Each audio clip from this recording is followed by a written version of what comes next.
Šiais laikais traktoriuose neturėti automatinio vairavimo, tai aš skaitau, kad tai yra lygų nusikaltimui. Lukai, papasakok, ką mes šiandien darysim. Šiandien pabandysim į jūsų senuką Magnumą Taip. sumontuoti automatinio vairavimo sistemą FieldBee. Esu Lukas, tiksliosios žemdirbystės inžinierius iš Dotnuva Baltic. Visas FieldBee komplektas telpa į vieną dėžę. Nesudėtinga, išpakuoti, kompaktiška, patogu. Apžvelgsime, ką komplekte turim. Tai viršuje turime planšetę, vėliau išpakuosime, pamatysim, kaip atrodo. Planšetė atspari dulkėms, atspari smūgiams, laikiklis planšetėj. Lendam giliau į dėžę ir turime FieldBee vairą. Štai toks, bitutė graži pavaizduota. Toliau turim elektrinę vairo ritę, kuri pagrindinį darbą ir atlieka. Tai yra vairuoja jūsų traktorių tiksliai, tvarkingai ir labai tyliai. Toliau šitoje dėžutėje turim anteną. Labai graži spalva. Labai graži spalva, labai daug funkcijų vienoje antenoje. Tai yra ir valdiklis elektrinio vairavimo, ir taip pat GPS ir RTK ryšys. Toliau komplektukas sumontuoti antenai, vairui. Antena dedasi ant šios plokštelės, pasisuka, užsifiksuoja, labai patogu nuimti, uždėti. Ir paskutinis dalykas, ką turime, tai Visą laidyną. visas laidynas viename maišelyje. Laidynas jungiasi prie akumuliatoriaus, nuo akumuliatoriaus išeina į planšetę maitinimas, maitinimas į vairą ir į anteną. Viskas paprastai ir su įjungimo išjungimo mygtuku. Bet šiaip laidyno nėra labai daug palyginus. Palyginus su kitom navigacijom, tai tikrai šitas laidynas yra labai paprastas, labai jo nedaug, nereikia galvot, kur paslėpti kažkur, kur daug sukišt būna kartais tų navigacijų laidus, reikia galvoti, kur sudėti. Taip, ir per tos laidus tada negali net į traktorių įlipti iš tikrųjų. Visiškai teisingai. Dabar šita planšetė, čia Androidas yra, jo? Visiškai taip. Lygiai tas pats, kas telefonas ar kita androidinė planšetė. Tai bus galima YouTube'ą žiūrėti. Nu, šiaip dirbti reikia, ne YouTube'ą žiūrėti. Tai kai automatinis vairavimas, kam dirbti? Bet stebėti vis tiek reikia lauką, kliučių. Traktorius neautonominis, nėra kliučių daviklių ir visų kita. Bet yra momentai, kada įmanoma pažiūrėti YouTube'ą, pavyzdžiui, laukiant eilėj priduodant grūdus, arba kai lauki laukuose, kol kombainas atvažiuos išpilt tau grūdų. Tokiais atvejais galima pažiūrėti, nevairuojant. Nu ką, pradedam montuoti.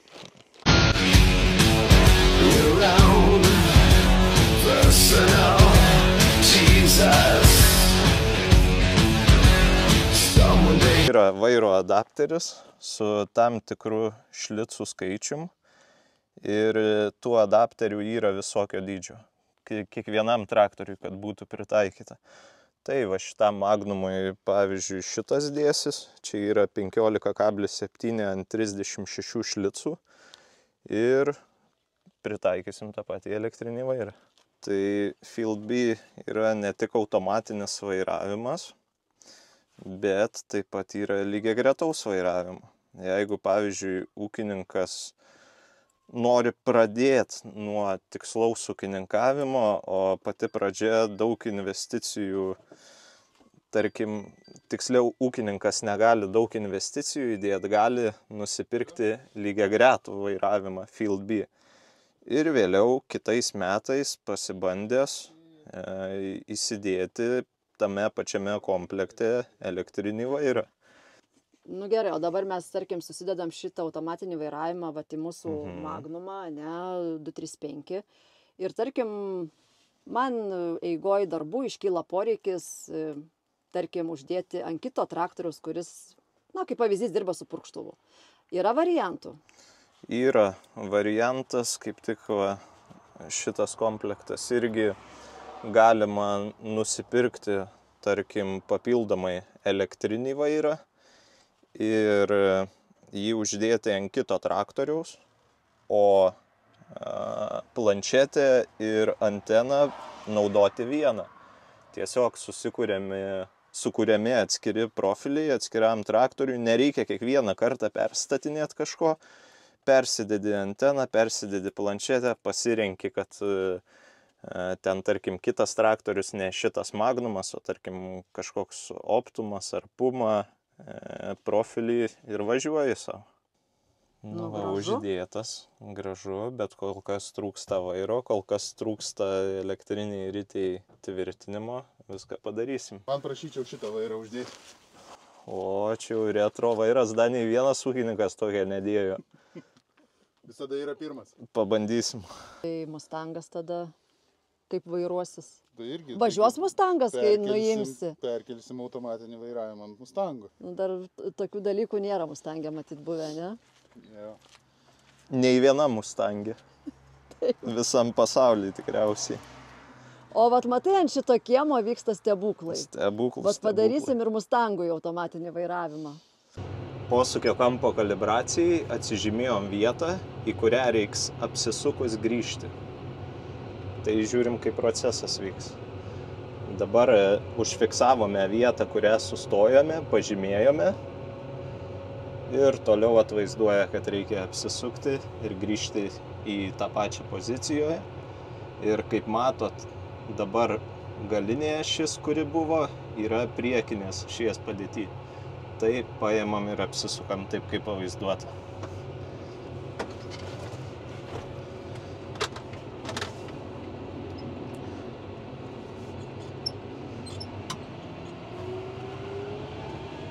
Apsisukę grįžome į tą pačią poziciją ir paleidžiam kalibraciją. Taip, antena žinos, koks iš tiesų yra posviris, jeigu netyčia ant stogo uždedant būna pasvirimas ar kas. Ir vėliau važiuojant automatiniu vairavimu, jis atitinkamai pagal posvirio kampą koreguoja savo vairavimą.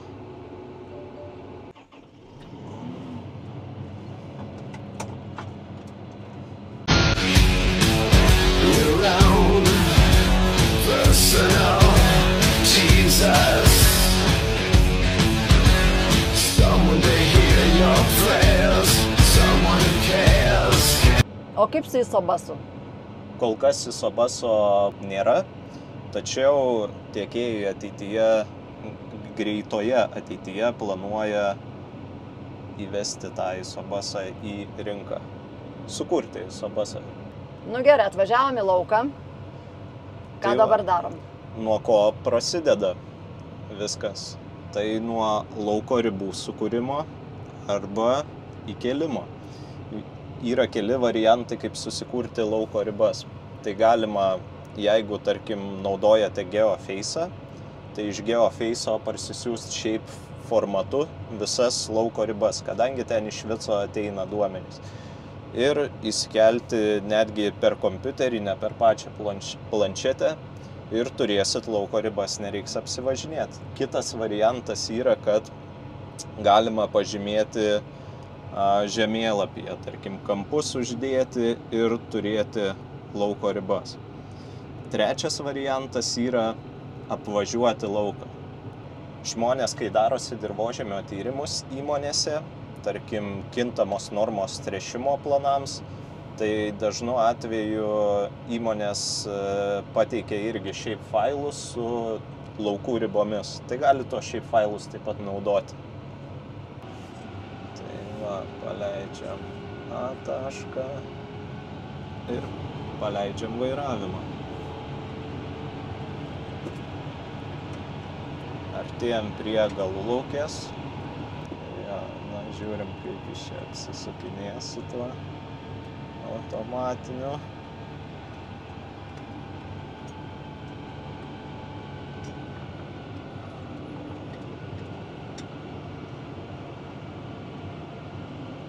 čia biškį plotas gal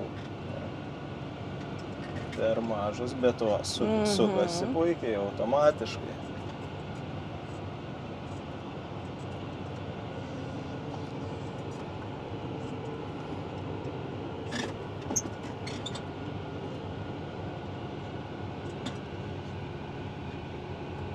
Grįžtam į vėžę. Kaip matot, turim RTK tikslumą, 2 cm rodo.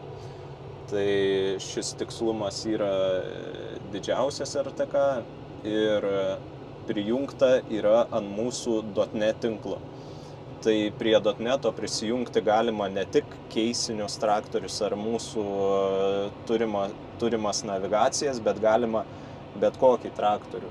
Kokius naudojat bet kokias navigacijas prie šito .NET tinklo, kuris priklauso keisui, yra prižiūrimas ir stebimas. O tikslumas yra labai svarbu. Tikslumas labai svarbu, ypač sėjai. Ir netgi tokiam senesnio modelio traktoriui mes irgi norim turėti tą tikslumą, tą vairavimą automatinį. Ir būtent šitas Field B turi konkurencingą kainą, kiek aš suprantu. Taip, konkurencinga kaina tikrai rinkoje, prieinama daugeliui ūkių. Tai netgi ir mažesni ūkiai, kaip ir prieš tai minėjau, jeigu nori pradėti tiksliai ūkininkauti, gali įsigyti šį komplektą. Pradžiai netgi įsigyti kaip lygiagretaus vairavimo komplekto, o paskui jį patobulinti iki automatinio vairavimo.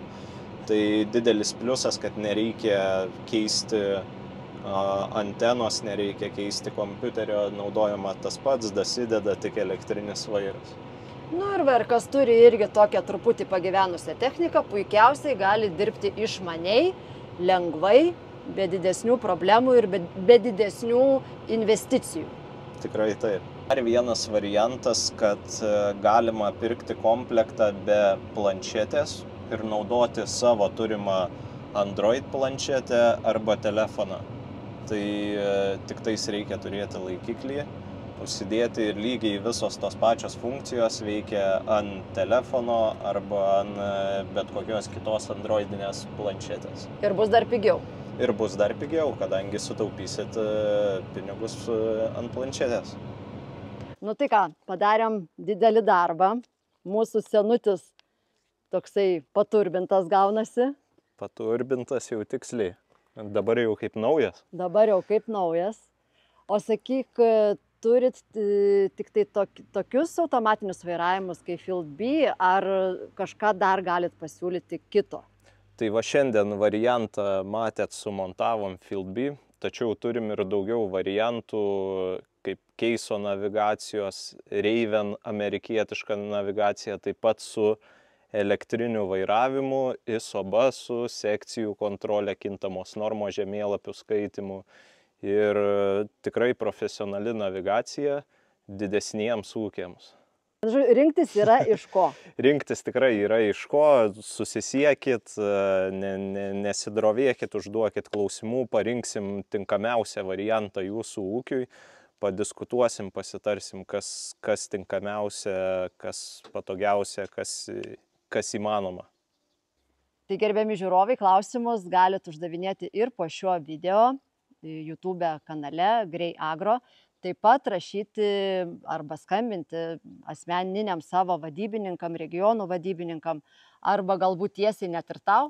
Galima tiesiai ir man skambinti, taip pat Dotnuva Baltic Facebook'e rasit numerį, informaciją, susisiekti, galite ten. Taip, kad visais kanalais prašom klausti, kreiptis, domėtis. Nepamirškit subscribint mano kanalą, laikint, kaip ir minėjau, komentuoti ir bendrauti. Ačiū Jums. Ačiū.